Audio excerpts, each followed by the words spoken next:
very warm welcome to all of you to listen to and to hear from Ava Tambala, who finishes her 6-week rotation, her 6-week internship with us this week. I can tell you firsthand that Ava is just an absolute joy to work with, and I can't wait to hear about her experience working with us and about the internship overall. This will be recorded, and we'll make sure that it's available to anyone who's interested to hear not only about the Bright Horizon program, but also about Ava and her experience.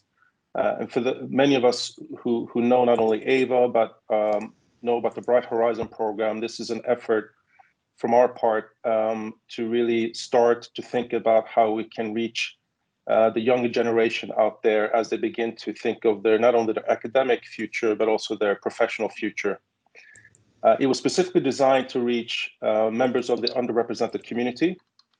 And it was specifically designed really to make sure that we have some kind of program where we can provide an opportunity for these young talented individuals really to gain some valuable work experience, but also to really meet with our staff and really to build on their network. And building a network is very much part of a successful future. And before I hand over to Ava, I cannot be remiss if I didn't really thank some people who really made this happen. First, of course, all of you who've met with Ava, but in particular with Phil Cotter, who didn't hesitate for 1 minute in terms of supporting this initiative. Members of the Black Employee Network, Nick and Jonathan, and also the Urban Synergies team, who were instrumental in providing us with some unbelievable talents for us to interview. And then Layla Thomas as well, and also Don from HR, who really made it possible and working through the mechanics. This is something that we really haven't done before, so how we're going to go through the mechanics. And Layla was phenomenal in getting us there. And then also from our risk finance department who unleashed their budget for us to be able to make this a paid internship, which is the intention all along. And then finally, but certainly not least, Jackie Letter, executive assistant in risk, who managed Ava's program and her meetings, and it's something I couldn't have done without, because Ava, on top of doing an internship with us, was a full-time student.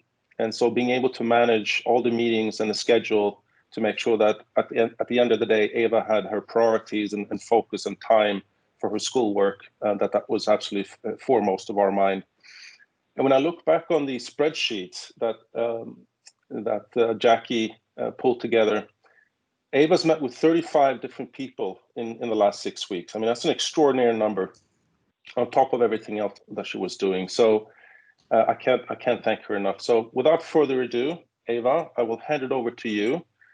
She will talk about not only about herself, introduce herself. She'll talk about some of the initiatives that she was involved with, and also some of the lessons learned, not only from the insights from many of you who met her, but also some lessons and insights from us as an organization, which I'm really looking forward to. So without further ado, Ava, the floor is yours, and you have Layla to manage the presentation for you. Thank you so much. Yeah. Yeah, we can move to the next slide.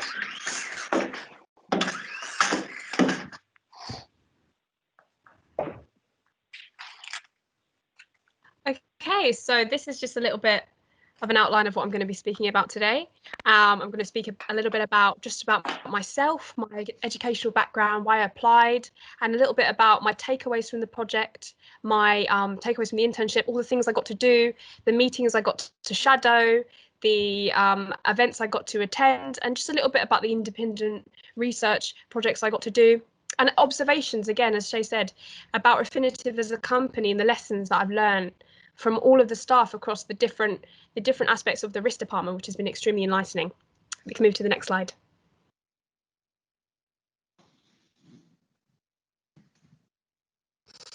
So just a little bit about me, really. So I'm currently in year 13. of sixth form college. I'm studying A-level economics, geography and English literature, so quite closely interlinked with actually the internship itself. I'm actually considering at the moment studying a degree in Bachelor of Arts undergraduate degree in economics at university. So this was actually one of the things that influenced my decision about applying. And on top of that, I feel like I have my hands in quite a few things. I'm quite multifaceted, and I do enjoy quite a lot of different things like arts, not only on top of my academics. So I'm actually a regular attendee of an arts program where I get to do a bit of singing just as a side hobby. So why did I apply?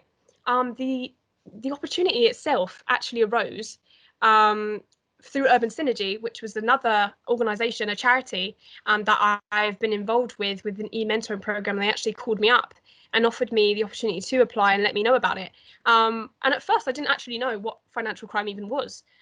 I just thought it was an excellent opportunity for career insights due to the lack of internship positions that were available to me, obviously, as a result of the lockdown situation and being out of school for almost 6 months and sort of just having all those opportunities dry up and being quite afraid of not being able to get experience. So hearing about this was just incredible, and I thought I had to utilise this opportunity and just really take a risk at this moment in time. Not only that, but also the alignment with my academic interests themselves. Obviously, being a geography student and being an economics student, looking at some of the projects that were going to be involved with the programme in terms of the United for Wildlife Refinitiv Partnership and the TR Foundation and working groups, sort of the links between environmental sustainability and degradation and social sustainability, economic sustainability, and the ESG working group was actually something that was quite linked with what I was studying. So I thought, this is excellent and I definitely need to be involved. So that was one of the things that intrigued me as well. So I'm just going to talk a little bit about my projects next. We can move to the next slide.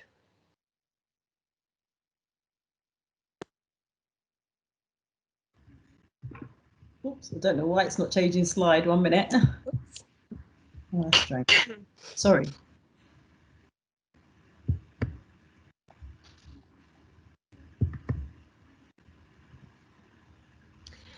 So things that I got involved in over the last 6 weeks, just been given this incredible opportunity to have a really close insight into the financial market and how it functions, and being able to shadow meetings and attend these very exclusive webinars and summits, and being able to talk to all of the staff across the risk department has just given me the opportunity also to, be able to conduct my own independent research and produce papers for the work that was allocated to me during the time.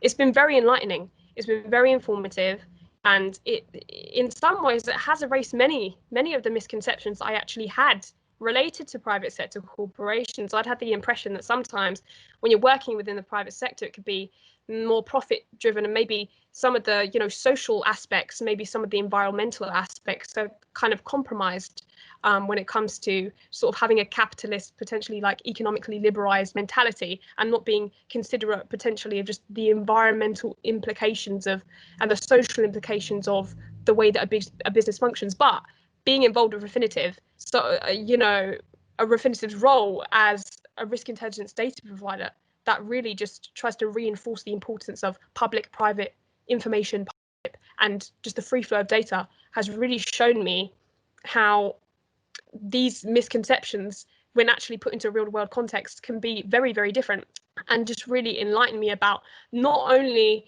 just my career insights, but also how it can relate to my own subjects that I'm studying in A-levels, and really put them into a different context, which is quite interesting. So one of the first projects I actually got to do independently was the Green Crime Project. I got to write a paper.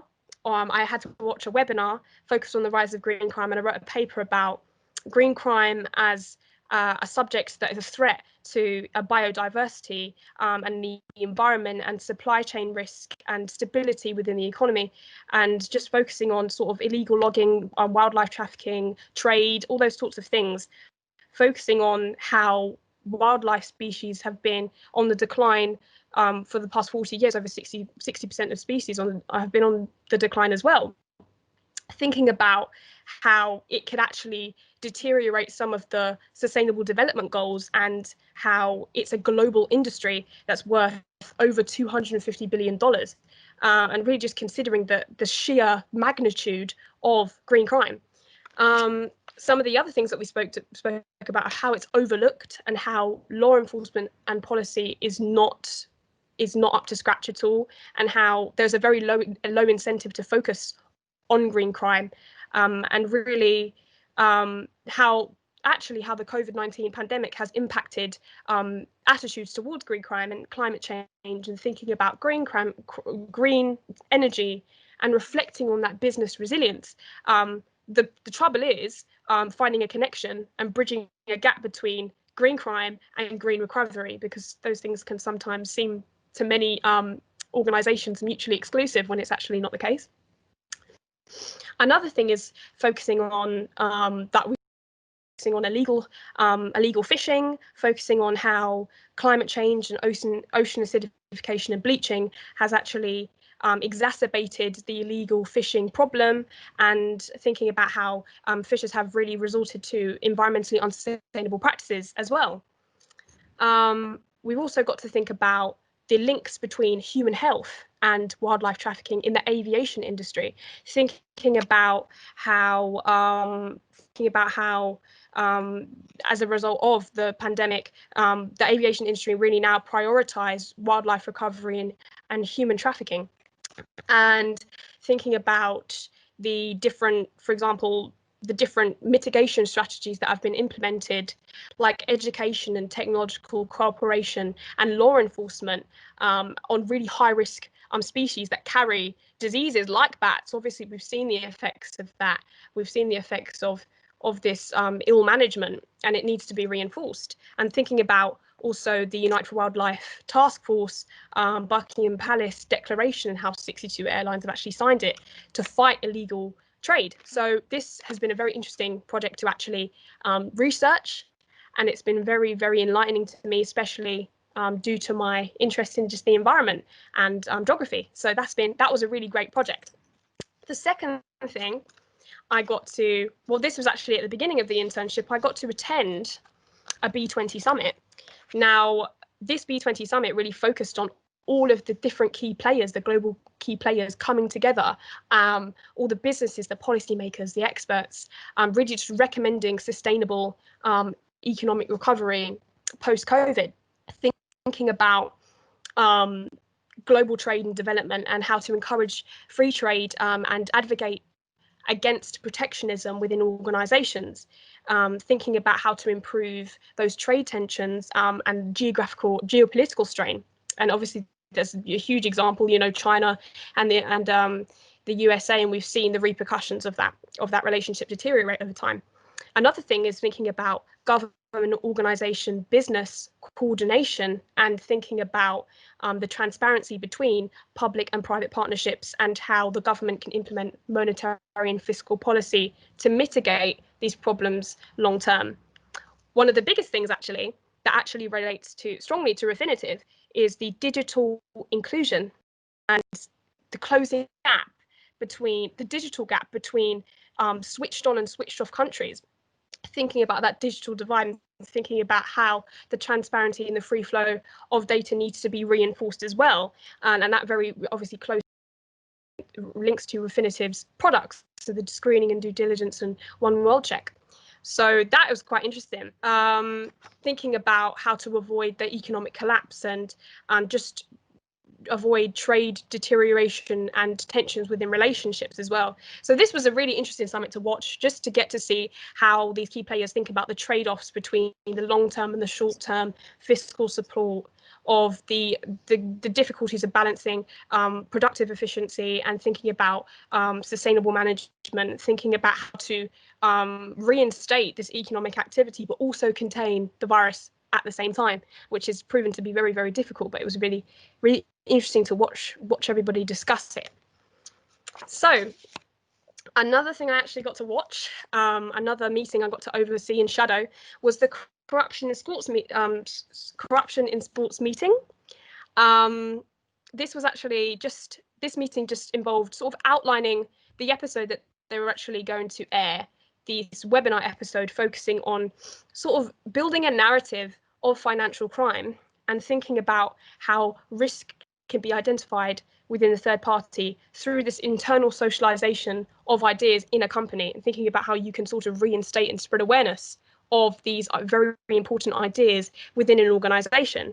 So I was just thinking about essentially how to outline the impact of COVID and how it's impacted this trillion-dollar sports betting industry, and how to just actually really reinstate that there is a lack of awareness among key players like FIFA and the Olympics. So to really just utilize that popularity of football, thinking about it, and to engage with these audiences from multiple different demographics who might have not even been interested. I mean, I know that potentially younger demographics might even be interested in this, was really, really quite interesting.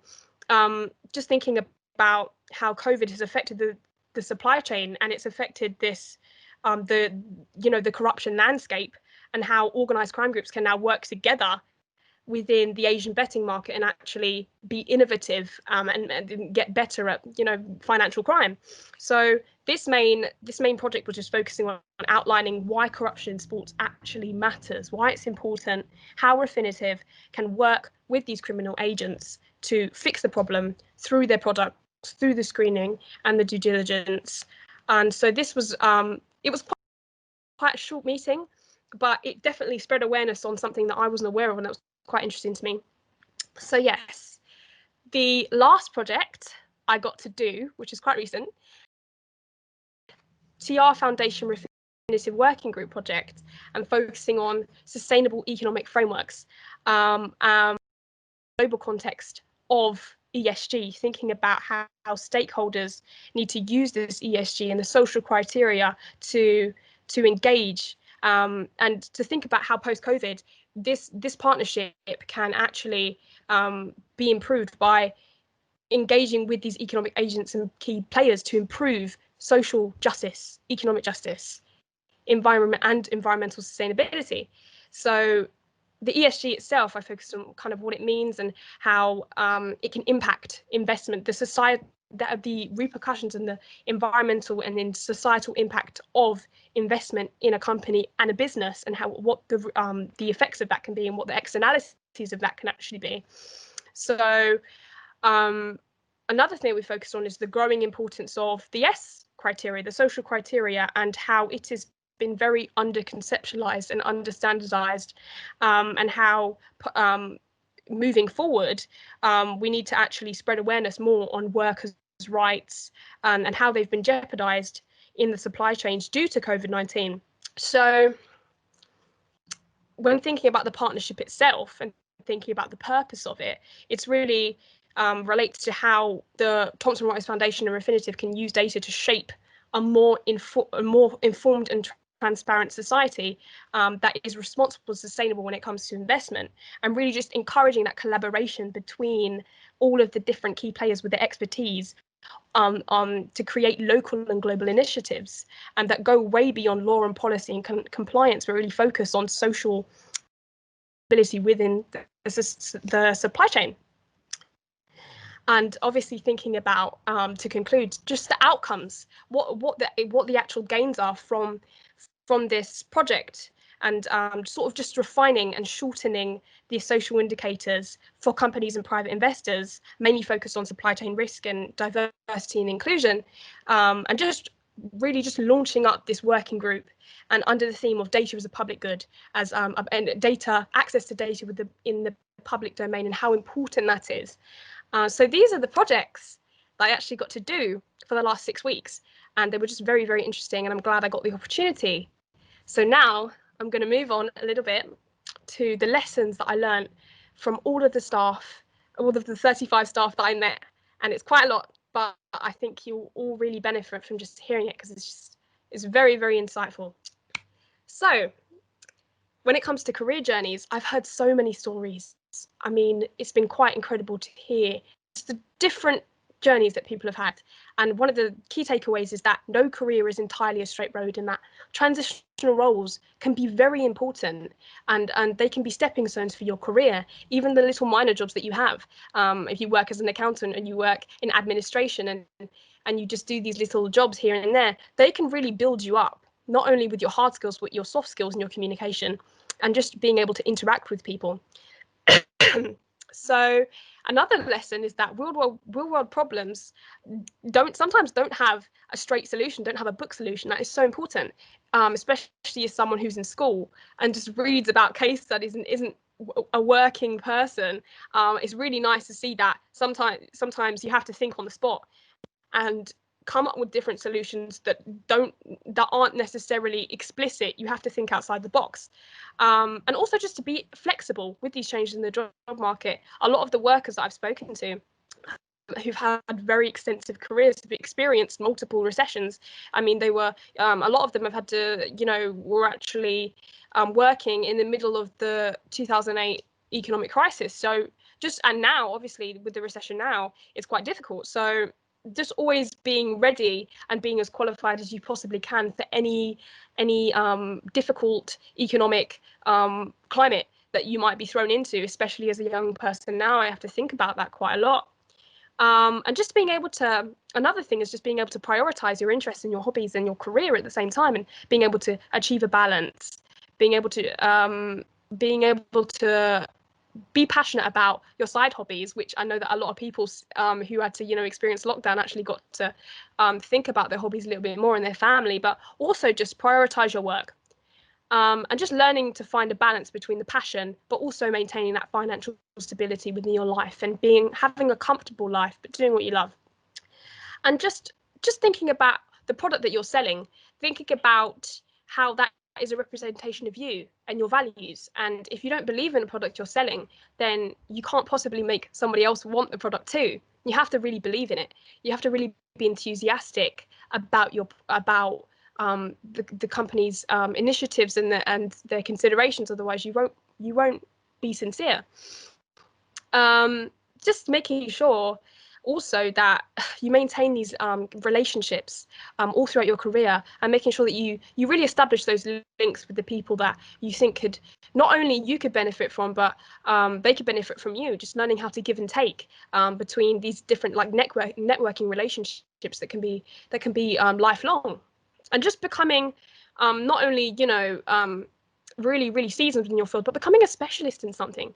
At a young age, you can kind of explore a lot, and that's what I got a sense of with a lot of the staff, that they moved around quite a bit and that they explored quite a bit, but they still came back to, when it comes to getting a little bit older, they sort of found their footing, and they managed to sort of stabilize themselves within something that they found really incredible. Just surrounding themselves. Also, this helped them surrounding themselves with people who knew more than them, and gives them a chance to sort of just explore their interests and just be very open with their options, and not just to pigeonhole themselves in any way. Another thing is just maintaining that reputation throughout your career and making sure that you stick to your word and that your follow-ups are consistent, and that's definitely something that has been reinforced to me, because I need to be able to maintain these relationships if I really want to succeed in any career I do. And just making sure that you're conscious of a reputation of a brand as well, and what they represent to you, and if you support that too, because you might not support their ideals. Also, just sometimes if you don't support their ideals, there can be an incompatibility. And if you need to move on from a different role, sometimes you do have to, just bite the bullet and kind of tolerate it if you really need the job. But just remember that it's just, a stepping stone to where you want to get, and you won't be in this situation forever. If you're in an uncomfortable position with your job, don't get too comfortable. It's good to try and avoid that complacency and to just change, be interchangeable with your career. Leave while it's still exciting, because you don't want to be de-incentivized and have a lack of motivation. And if someone can do that better than you, then just let them have the job and you can move on. Another thing is just education, formal and informal education. The importance of university and how it can teach you to articulate your ideas and synthesize your ideas and be just evaluative and be very open-minded and considerate and methodical with your thought process, and just thinking about how you can kind of explore your interests in a degree. And maybe you did an arts degree, maybe you did a degree in arts history. I know that's the case for a lot of people who did, just different. So maybe you did psychology, and that could link very nicely, even if you do higher education, postgraduate, to what you're actually doing in your job. That kind of makes you stand out as an applicant. So that's quite interesting. When speaking to a lot of the staff, that was the case. So I'm also just gaining, this might not be a choice for everybody, but maybe doing a part-time job, on top of university. Some people are in very difficult financial situations and not given the opportunity to maybe pay for their university tuition. They have to do a job on top, and that can be a very difficult situation. But if you're able to sort of balance the two and have a job on top of that, or maybe take out a time and do a sandwich year and get to do a working year and travel for your education, is brilliant, because it just gives you a different scope. Also, just never stop learning. That is something that has been universal across all of the staff. Be enthusiastic about what you do, and don't think you know everything yet. There's always more to know. There's always more to find out, to be inquisitive about, to just, there is no limit, and the sky is the limit. Honestly, the sky is the limit when it comes to that. Just being open to those challenges as well. When you come across a hurdle, what you interpret as a hurdle, just be open to those challenges, because they can make you understand things that you might have not understood if you didn't take a chance and take a risk. Can you move to the next slide, please? So, and some of the other things I learned from the staff is just talking about strengths and weaknesses, how to essentially utilize your strengths, focus on your strengths, and then the weaknesses will actually automatically improve with your strengths, and just not dwell on what you're bad at, because it can actually just demotivate you. Another thing is just asking for help if you are confused, and sometimes pride can get in the way. It's more difficult than it sounds. It can be a little hard to ask for help if you want to be perfectionist and you want to get everything done the first time, but it's possible, and it's okay to ask for assistance in something. Just being honest sometimes, also being honest with your failures.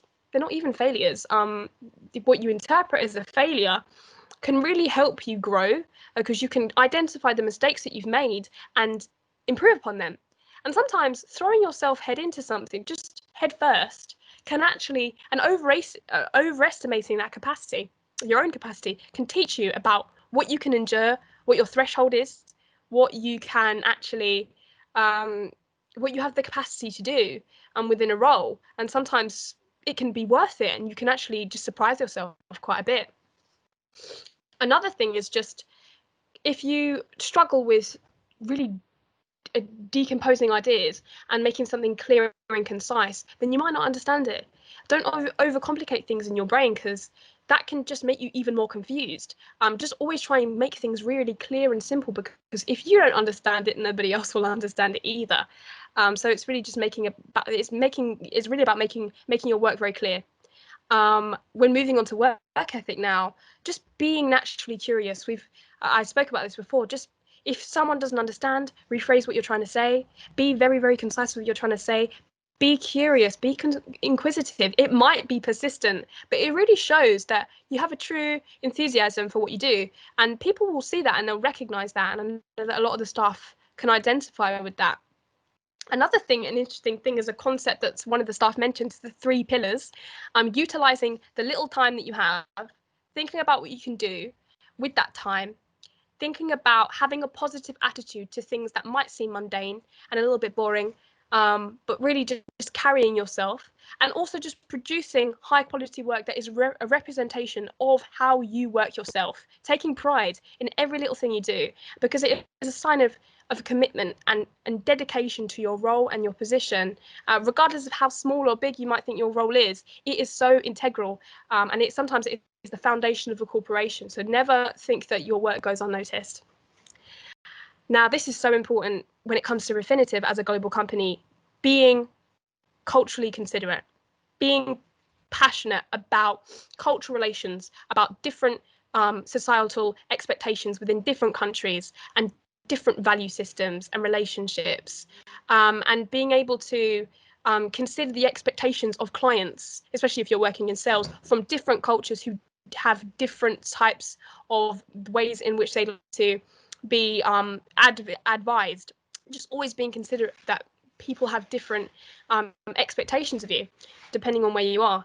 Cognitive bias as well. Don't let your preconceptions about certain cultures, about certain religions, about certain society cloud your judgment when it comes to being professional and trying to fulfill your role, because those things are unrelated, and you just need to stick to your priorities really, and stick to what your role is, because those things are not relevant within that conversation. Also, just calling out that cultural sensitivity. If someone is culturally insensitive and you see it, especially within a workplace setting, you have to make sure that you have to vocalize that it's not okay, and that you need to voice your own opinions and be very, very assertive but considerate at the same time. Also, just considering how people view different practices in different countries. I mean, in the UK, networking is very open. Networking is not frowned upon. People like to have network. People very openly chat about it. But in countries like America, maybe it's a little bit more taboo.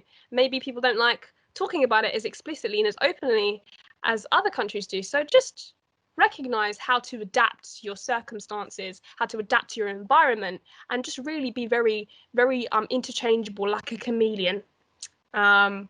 So something I asked everybody, just giving advice to your 17-year-old self. And some people cringed at it. Some people just wanted to block out of that time. But just thinking about what you would say to yourself at 17, and because I'm 17, and this was a very insightful, just thinking about how broad the financial industry and financial service industry truly is, and that there is a place for you.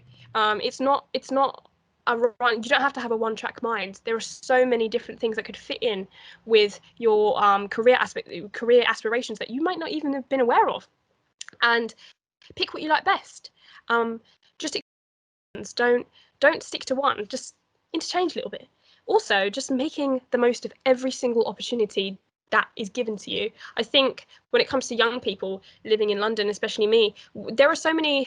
When disadvantaged young people, it can be slightly daunting, and it can be de-incentivizing when you live in an environment where there might not necessarily be a mentality of success or career success, and that people kind of stay in their own little bubbles, and it seems like a miniature shrinked version of the world, and your world is very small. And I think that can be a big thing, not looking outside of your own bubble, but just taking that and turning it into something that is actually really positive, and thinking about the opportunities that are available to you and how you can utilize them.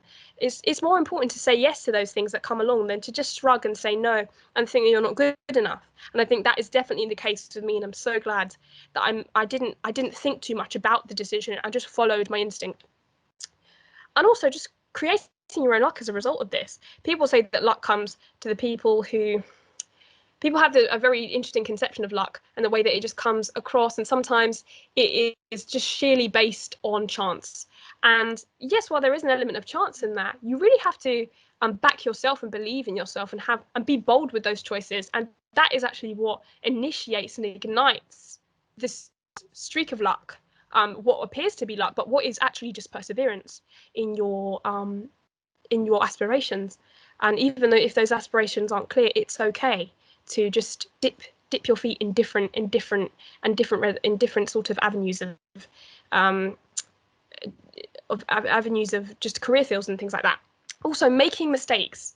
People are so afraid. People my age are so afraid to make mistakes as young people. We are so fearful of being a failure, really. And I think I can definitely relate to that. And just we have to kind of change the way that we look at mistakes and think about how they are not barriers to succeeding, but they are just stepping stones in order to make better decisions and better judgments. Because if we didn't have those mistakes, then we wouldn't have learned to be resilient and bounce back.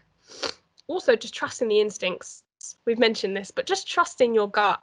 If you think it's the right decision, then it probably is. And don't let those anxieties and those fears just overtake you and cloud your judgment. We can go to the final slide.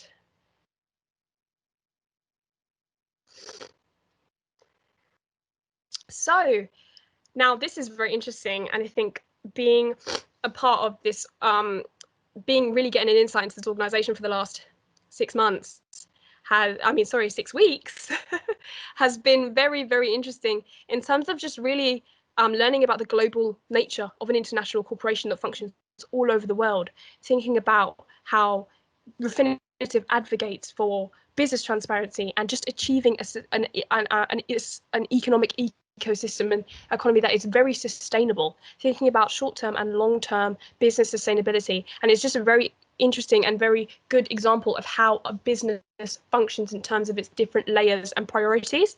But also just thinking about how employers from all over the world, from all different avenues of the world, can speak, and can just be incorporated within the business and utilize their actual global nature and their nature as a global citizen and speak different languages and have transferable skills in those ways, just to really reinforce that there's a strong sense of diversity within the business, within the organization. There's an inclusion of everybody, and that really links in with my academic interest and really my heritage as well, because I'm a mixed race person, and to see people from all sorts of different backgrounds, all different mixes, just come together for the same cause is very inspiring.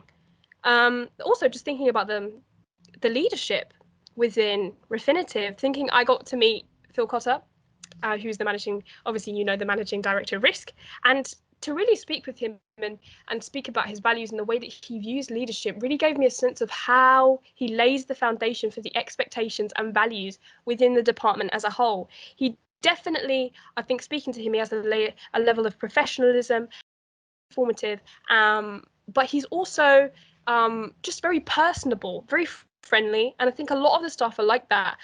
There's a level of there's an optimistic mentality and a sense of drive when it comes to the way that they approach their work, because financial crime can be obviously quite a heavy topic with anti-money laundering, human trafficking, wildlife trafficking. Sometimes it can be a little bit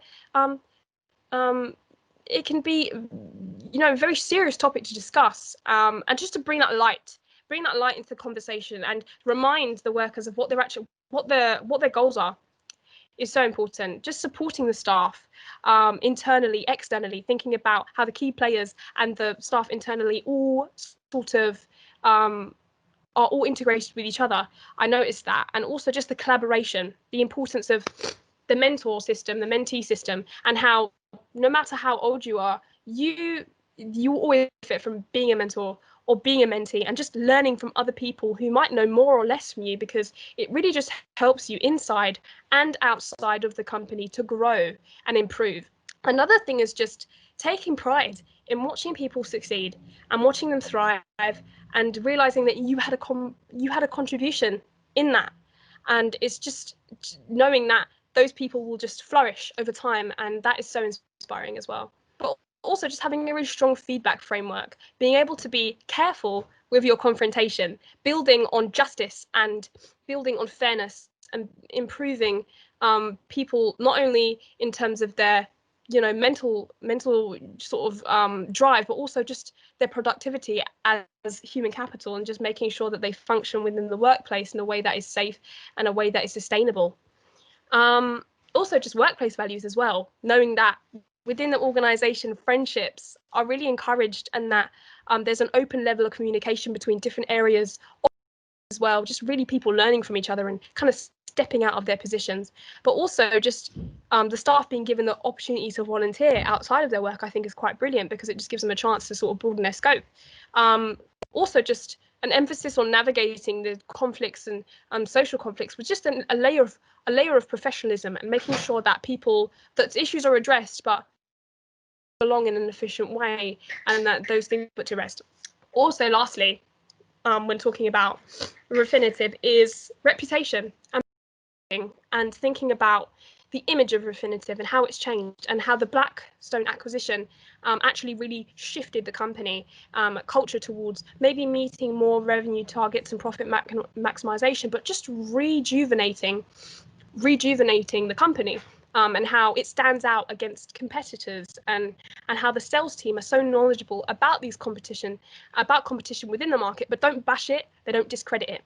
Thinking about how they can differentiate themselves, but also through their data providing, and building that client trust, and listening to the client's wants and adjusting to changes in the risk world, but also focusing on understanding the current marketplace and the highlighting future company aspirations, and thinking and realizing that Refinitiv is constantly thinking about how to improve and reinstate themselves, and just grow as a company.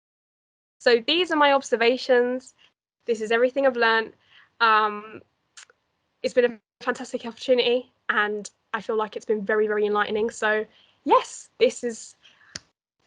I'm pretty much finished, I think. That's fantastic, yeah. Ava. So we'll make sure to have a few moments for question and answers in the end. But I'm sure you've seen the enthusiasm of this young woman, her curiosity, and I've seen firsthand her attention to detail with some of the products, and her communication style, which is just infectious. And so before we go into to open it up to everyone's on the call here for any observations or questions overall, you may think, okay, Chase, is she really 17? Yes, she's 17. Okay, you must have prepped her for this presentation. No, I had nothing to do with it. I wanted to be unvarnished, Ava. And then, of course, you say, well, I'm sure you would have said something that she should include something on Phil Cotter, who's my boss, right? I had absolutely nothing to do with that either. So just wanted to set that straight. But look, we have a few minutes left, about 15 minutes. I'm happy to open it up for questions and observations from anyone on the call.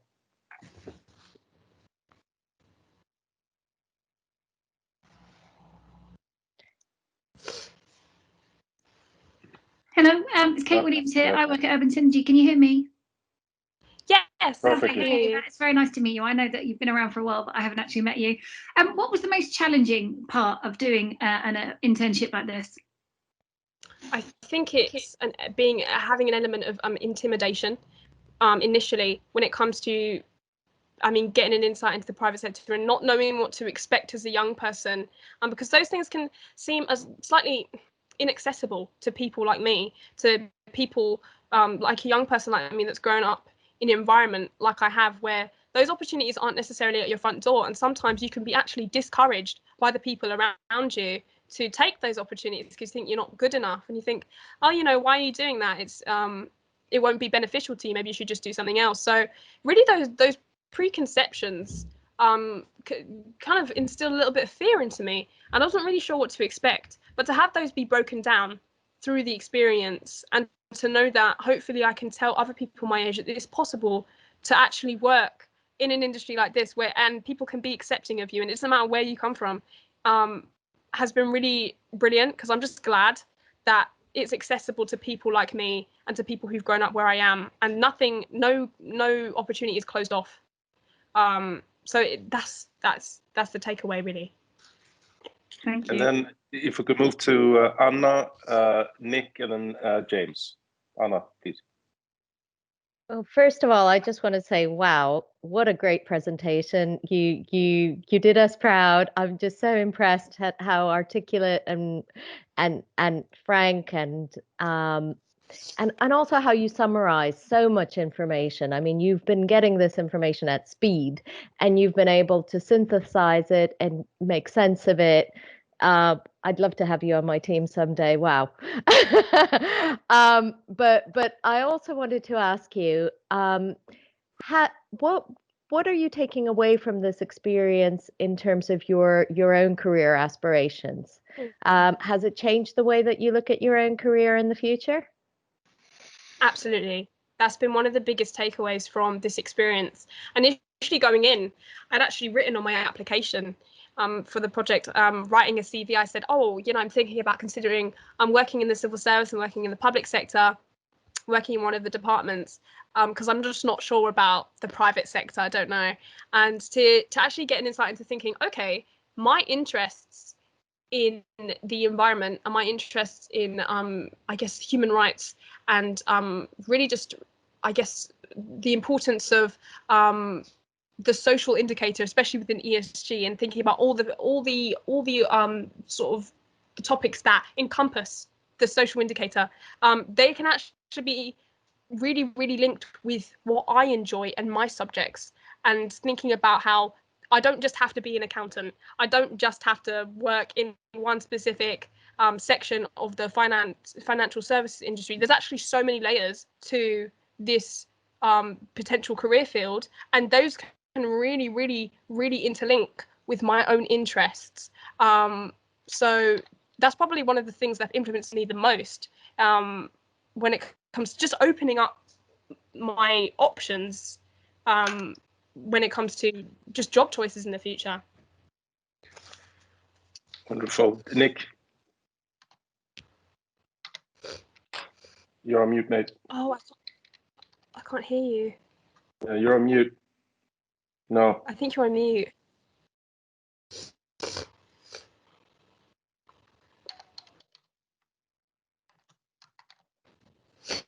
Okay. While you fix your microphone, Nick, let's move to James. Okay. Can you hear me? Perfect. Yeah. Good. Good. Look, Ava, that was a fantastic. It was equally as impressive as the conversation we had a couple of weeks ago, which I really enjoyed. You kind of blew me away with curiosity, how articulate and confident you are. And I think this is a question many of my colleagues will be wanting to ask. And that's, in 2023 or 24, when you finish university, will you be applying to join us? I mean, I'm open to the the opportunity. I think what's been really reinforced throughout this whole process, and considering everybody that I've met throughout this whole process, all the staff have been so accommodating when it comes to maintaining those relationships, maintaining those career relationships, being very precise with the fact that this opportunity is open to you. If you want to take it, go ahead. I really want, they really want me to succeed, and they're really offering me a lot of, options when it comes to what I could do in the future. So actually, when I first did the internship, I was speaking to my mom, and she said, don't necessarily expect anything like a job, but just go into it and be open. And for people to be so upfront, I was quite surprised. So if I could have an opportunity to work here in the future, I would take it in a heartbeat. I think Keep in touch, because I would not hesitate. We need people like you, Ava. Well, that is one of the best compliments that you can ever get, Ava. You're 17. You already have a job offer. Nick, if you fixed your mic, I hope. Hear me, yeah, Jay? I can hear you. Yep.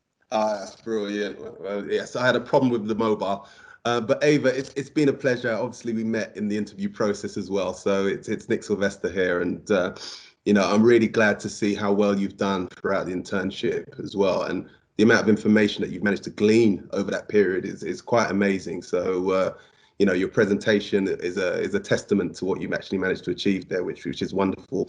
I was wondering as well, based on what you've gone through over the last 6 weeks, do you feel that you've got a great understanding of sort of depth and breadth of careers within Refinitiv, and has that opened your mind up quite a lot to where you might want to work within an organization of this caliber in the future?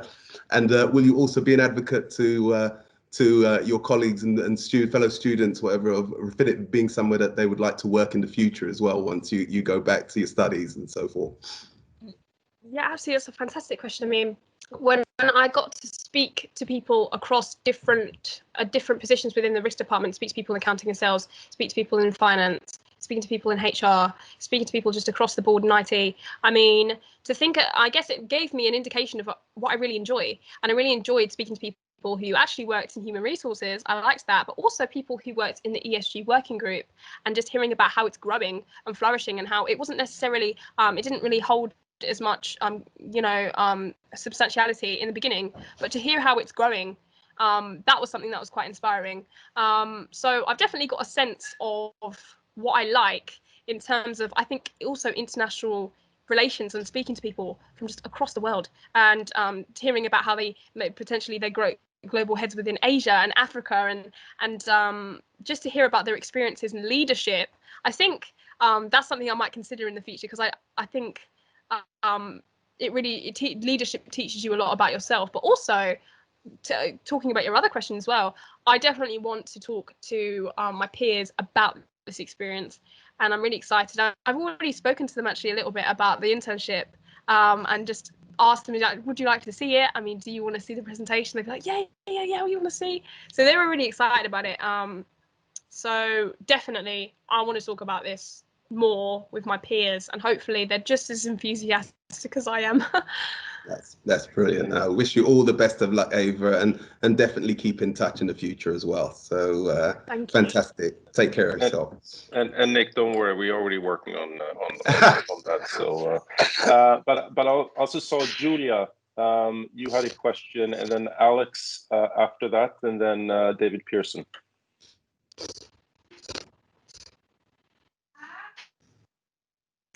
Sorry, more than a question. Again, I wanted to join in because your energy inspired me, and it's so nice at 4 o'clock on a Thursday. You don't understand. And since Refinitiv offered you a job, I just want to underline that you're welcome here as well, given that you enjoyed the ESG work so much. It's been incredible to partner with Refinitiv on this at the foundation, and having you part of it has been fantastic. So thank you, and yes, I keep in touch also with the foundation as well, and good luck with everything. Can I just add also the confidence and energy you have now? Don't let anyone break it, because it's key for your success. Yeah, wonderful. So for those who may not know Julia, so she's with the TR Foundation, who we've been working with both in Leon's team, the ESG team, and the risk team on this working group on trying to develop a more standardized data infrastructure and framework on the S part of the ESG, which is the one that's least understood, and also deals, in fact, with diversity and inclusion as part of that. So that's what she's referring to. Alex, please, the floor is yours, and then David Pearson after that. Thank you very much, Ava. It's just such a pleasure to hear from you today, and I think we're all going to be fighting over you. If you'd like to come and try technology, we would love to have you too. So, Ava, when you arrived here, and from where you're now, what are you going to do differently? What are you going to say to people, and what are you going to do differently? I think I'm going to be different in the way that I approach, I think, even open communication. I think that's a big takeaway from the way that people have been so personable and interactive with their ideas, and been very open about sharing, also sharing, like being vulnerable as well, being aware of their failures, but being aware of the way that they've grown as people. And sometimes you don't have to be perfect all the time. That's something that I struggle with. I mean, I want to be good at everything, and it's just simply not possible. But to actually own up to the fact that sometimes these are my weaknesses, these are the things I'm not good at, I'm not a perfect person, and to just really address the fact that, these are my weaknesses, and to be open about the things you struggle with is absolutely okay, and people will not judge you.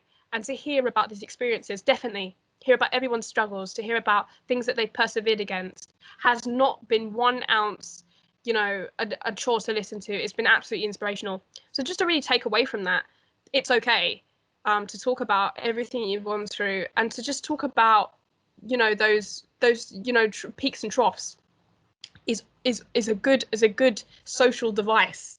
to actually utilize. Fantastic. All the best. Yeah. Thank you. Good. So, was your sorry, David, you're first, and then we'll end with Leila, and then I'll just have a concluding remark before we end. Thank you very much. So my name is David Pearson. I work at Ava's Sixth Form College. Ava, obviously, that was absolutely fantastic. Really did us all proud.